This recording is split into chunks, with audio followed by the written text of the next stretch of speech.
grab your toque and prepare for a voyage to the ends of the earth on this episode of Geographical Thinking. Join us as I sit down with Anais Schaenzel, who recently embarked on a thrilling expedition to Antarctica. Armed with her passion for exploration and GIS expertise, Anais provides near real-time updates about her voyage, offering us a rare glimpse into the icy landscapes and breathtaking wildlife of Antarctica.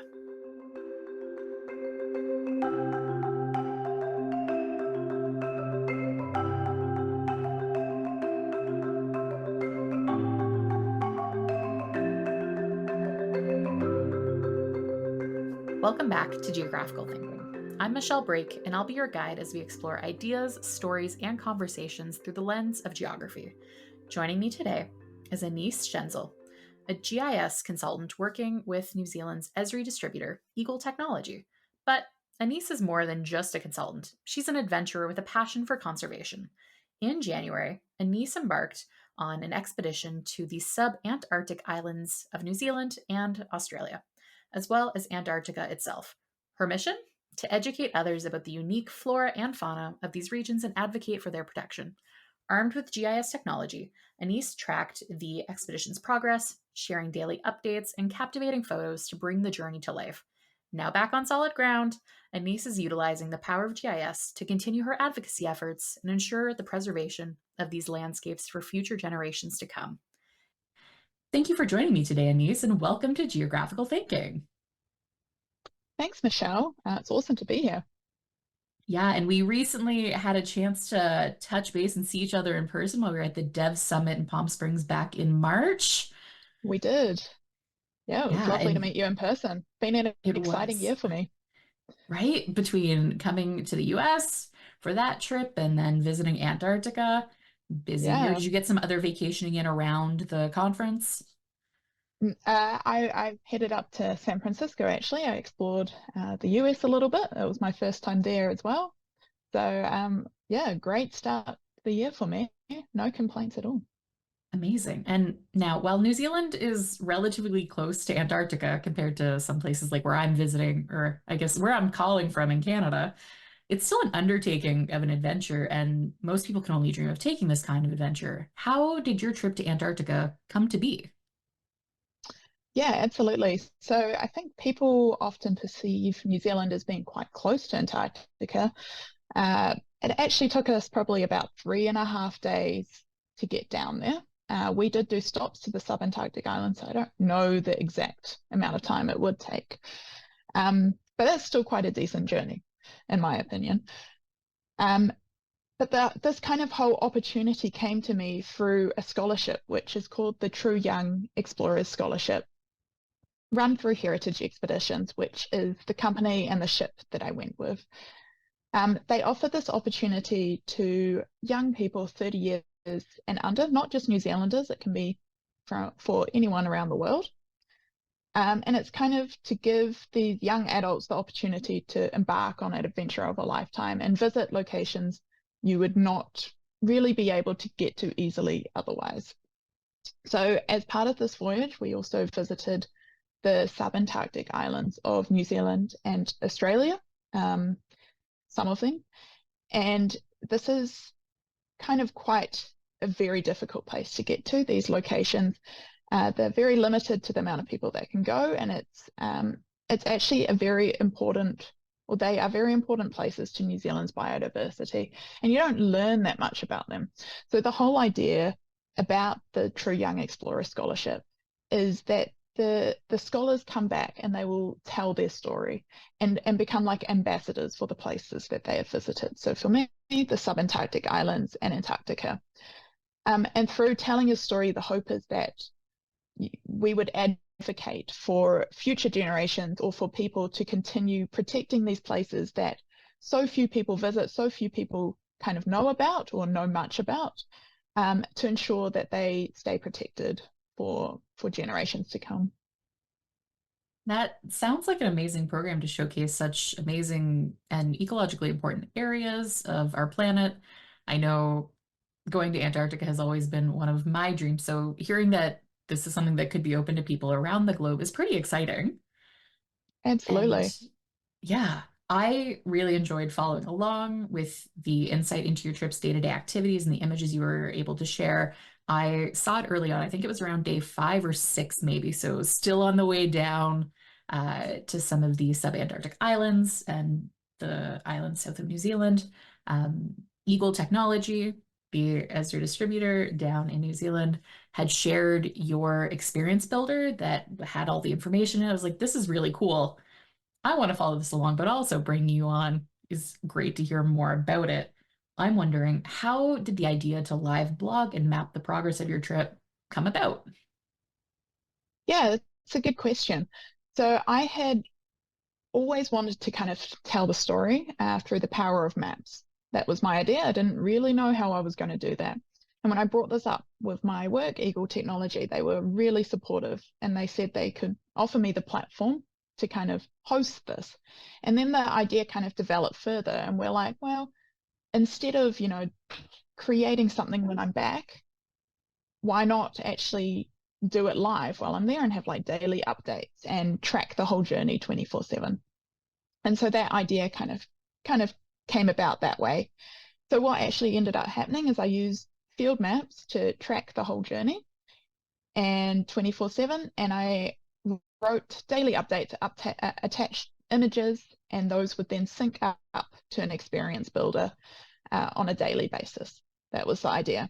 What was really awesome as well is that I had colleagues back home who got really on board with it, and they kind of created like a month of Antarctica for my workplace, and they created story maps and incorporated quick capture, which I was using while on the voyage as well, and that kind of added to the whole story as well through some of those story maps that they created and publicized the kind of whole voyage a bit more. So that was really awesome to have them on board.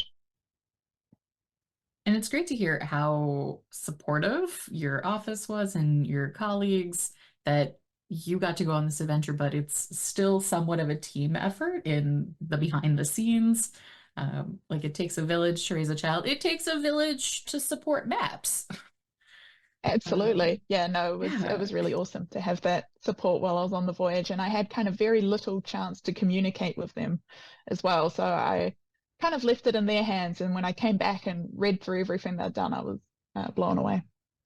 And that's a lot of trust in a process because over the past few years, there's been a large spike in digital nomads traveling and working from anywhere, but that's all typically based on land.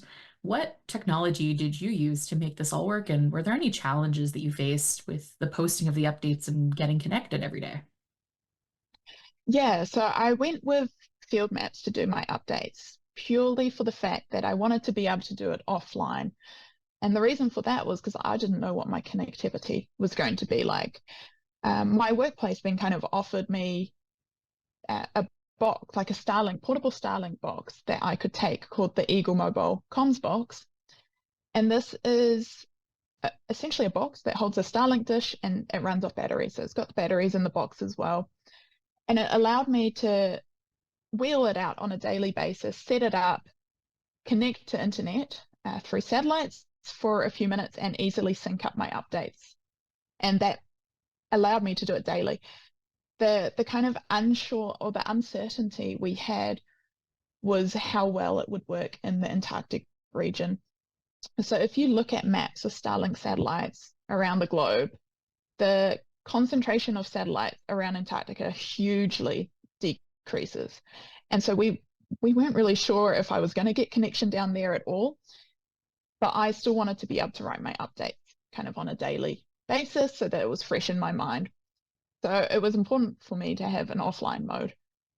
What actually ended up happening is the Starlink was amazing and it worked every single day. I think the most challenging thing was actually on my part and keeping to a time schedule of writing and getting updates out there because we had such busy days. And while we were in Antarctica, it was 24-hour daylight, so you have no sense of time. And I kind of moved from making updates every night to writing updates every night and then actually syncing them up every morning.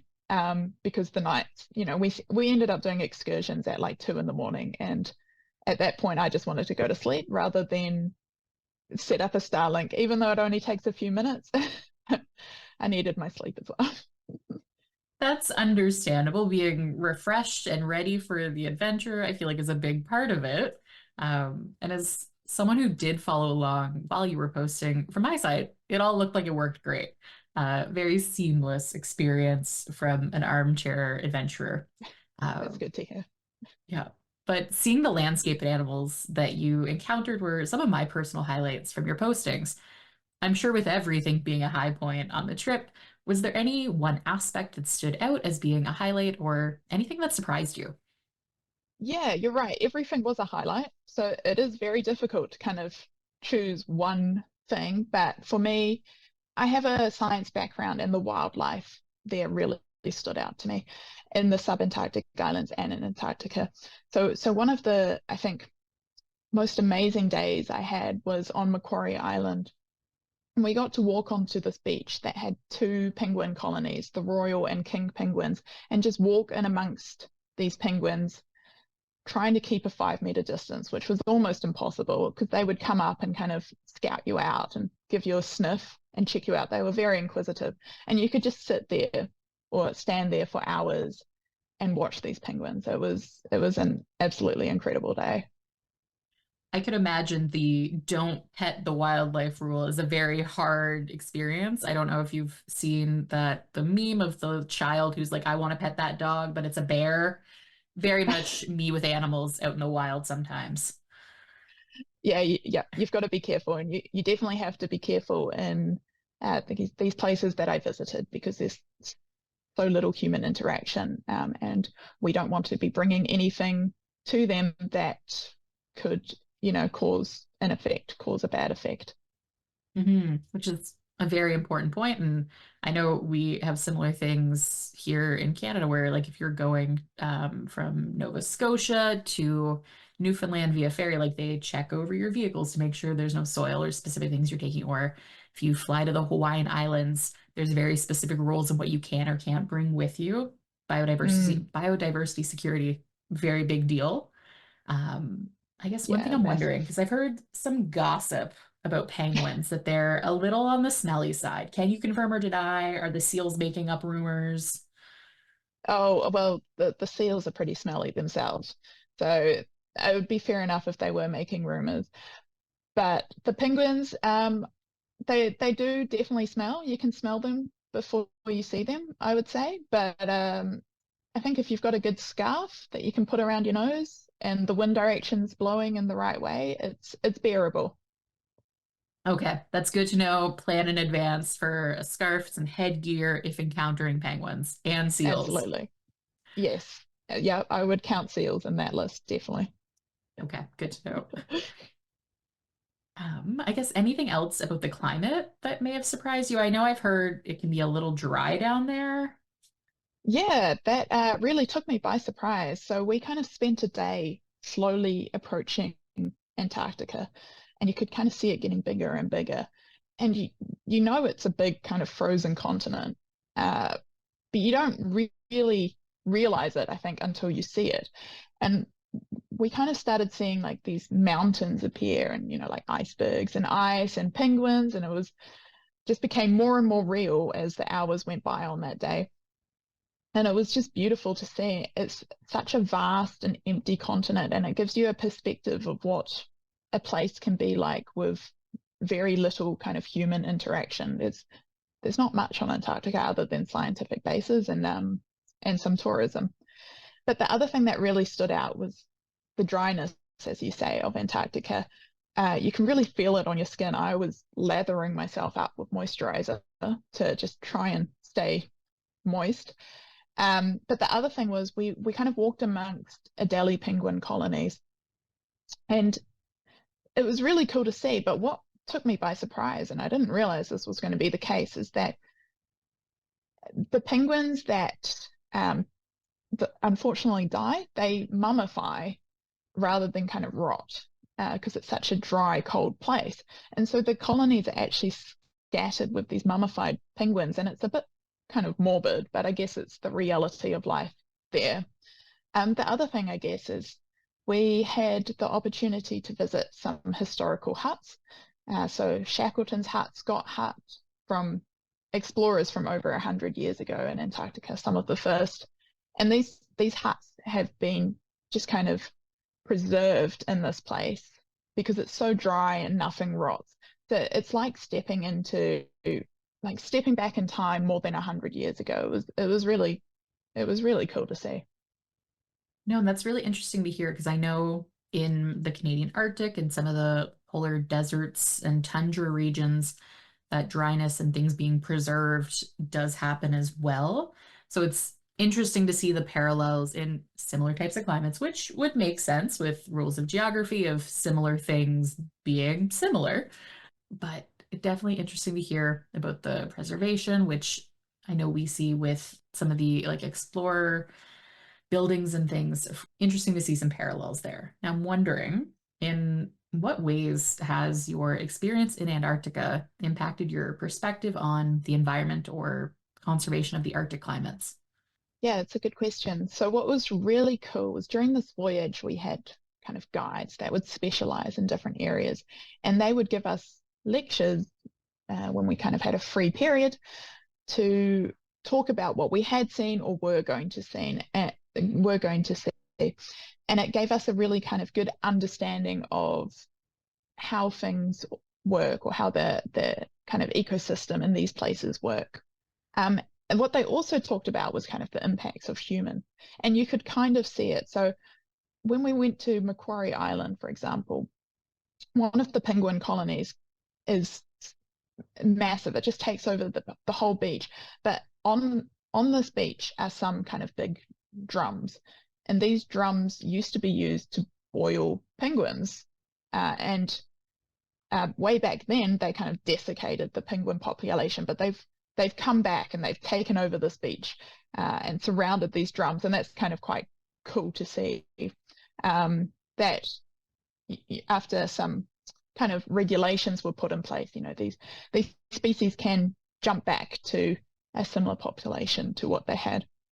The same as for the like New Zealand fur seals, there was a similar problem. They were hunted almost to extinction. And then in Antarctica, you see like a continent that has been barely touched by humans. There is human interaction, and there is things like fishing for fish and krill going on there, but it shows you, I think it's very rare to see a place where there's been so little human interaction, and it gives you appreciation for this place, especially a place like Antarctica where it is so harsh to live, and you see like these penguins and whales and seals living there, and it just gives you such a huge appreciation for these species and places, and makes you kind of want to advocate and protect them because they are vulnerable, and they are complex, and it is very easy to kind of disturb the ecosystem balance in these places. Which I think is a really interesting point where we see with outdoor recreation that we want to go to these places, but there's that limitation of, okay, well, how many people is this over visitation? What is the impact on the land?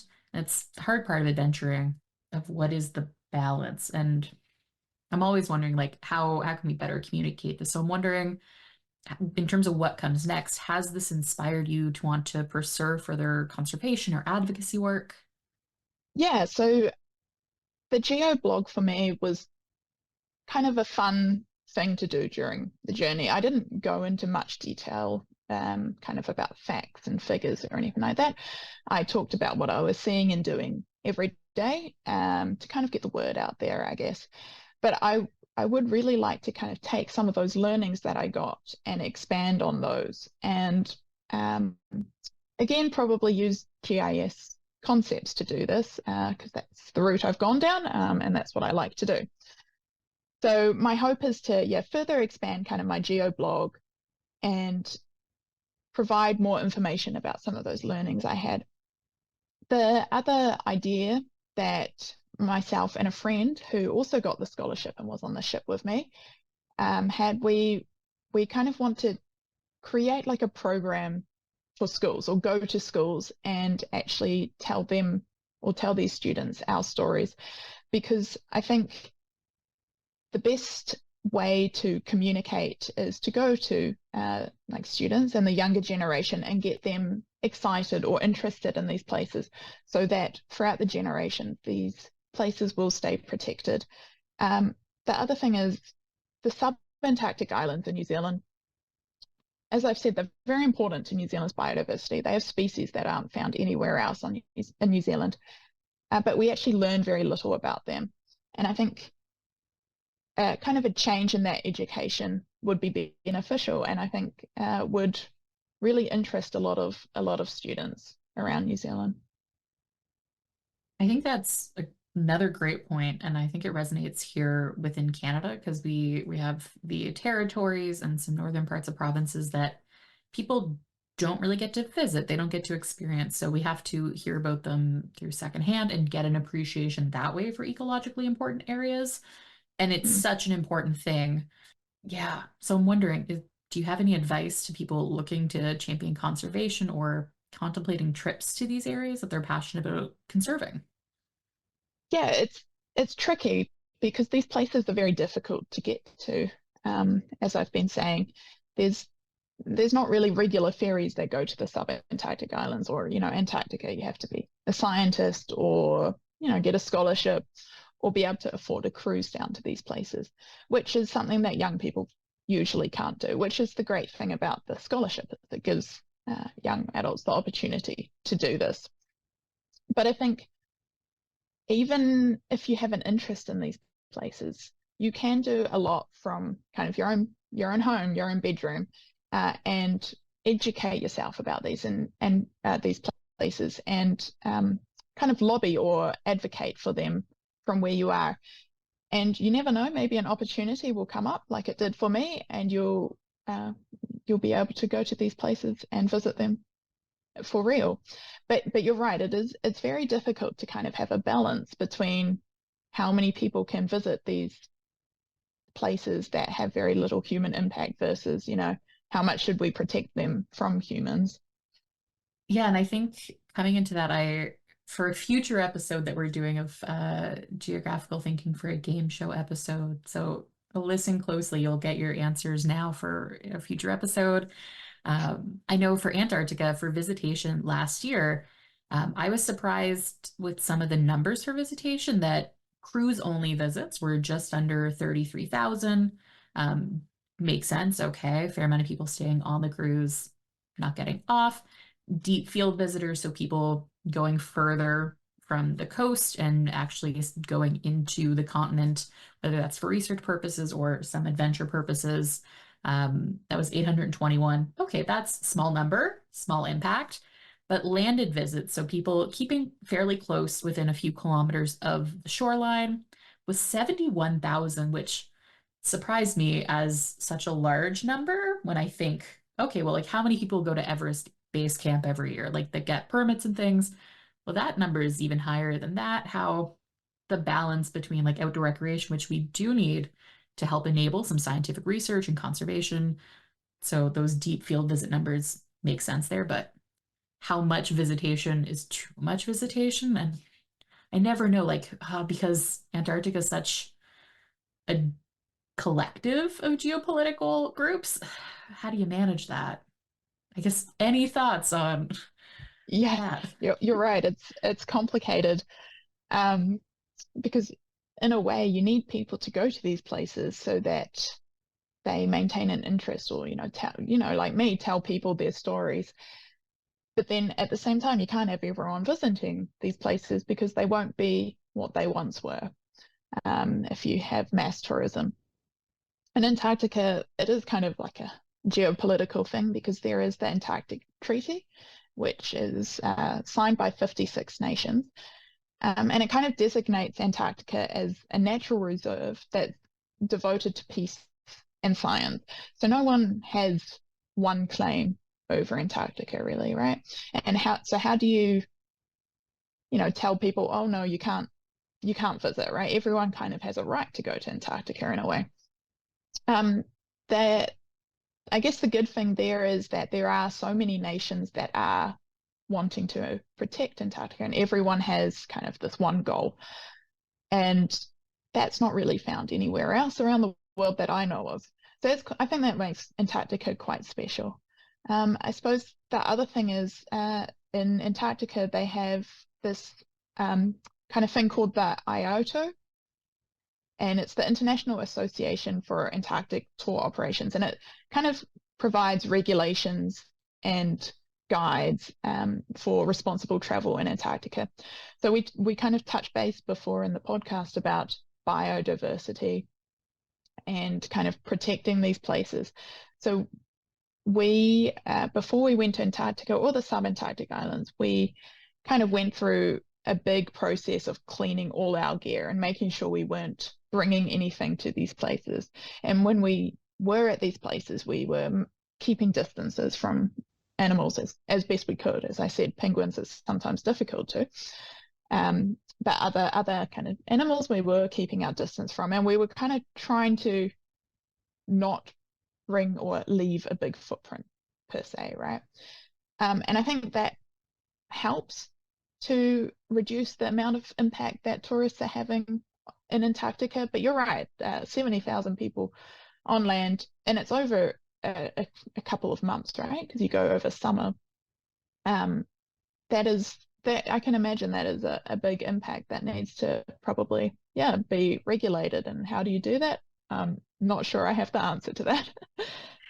That's a fair point, and I think you brought up an important element there with the combo of nations that work together under this treaty to help preserve Antarctica, that maybe we can pull the best things from each of them together of, okay, at some point there will have to be policies in place. I know within conservation and scientific research, we have those observation periods. So I think that might be where we're currently at.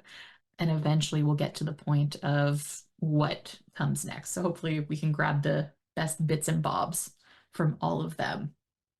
Yeah, yep, absolutely. I think it's something to look out for in the future. I think it's a fast developing space. I guess moving forward, do you have any words of inspiration for budding adventurers that are thinking of where to go next? What can they do? Yeah, definitely. So I've always had an interest in Antarctica, and I never thought I would get the opportunity to go other than perhaps if I saved up and went on a cruise. But then this opportunity kind of came to me, and I was like, well, I'm not going to let this go. I have to go. This is my once in a lifetime opportunity to get to see Antarctica and the subantarctic islands. So I guess my message really is, if you are interested in a place and you really want to visit it or you really want to advocate for it, then don't give up. Opportunities arise like this scholarship. I'm sure there's scholarships in Canada as well for similar opportunities. Really, don't give up, try and take on these opportunities. And even if, now's not the right time to go on a month-long trip, then there's things you can do from home as well, like keeping up to date with what's happening in these places that you're interested in and advocating for them or educating people in them. There's always so much that you can do. So yeah, I guess my message is, if you're interested in a place, if a place really has meaning to you, then don't give up and take on any opportunities that come your way. Amazing. And with that, we'll leave you with that inspiring message of hope from Anais. Thank you for joining me today on Geographical Thinking. Thank you so much for having me. It's been a pleasure. Amazing. So thank you for joining us on this frosty adventure on Geographical Thinking. I hope you enjoyed tagging along with Anais as she shared her incredible journey to Antarctica. From icy landscapes to incredible wildlife encounters, it's been an expedition to remember. And another thing to keep in mind, as we explore these remote corners of the Earth, let's keep conservation at the forefront of our minds, ensuring these precious environments remain protected for generations to come. If you're looking for more information about the technical side of GIS, check out the Spatial Report podcast where Mark and Maggie dive into the latest and greatest in the world of GIS. Until next time, keep exploring, keep learning, and keep thinking geographically.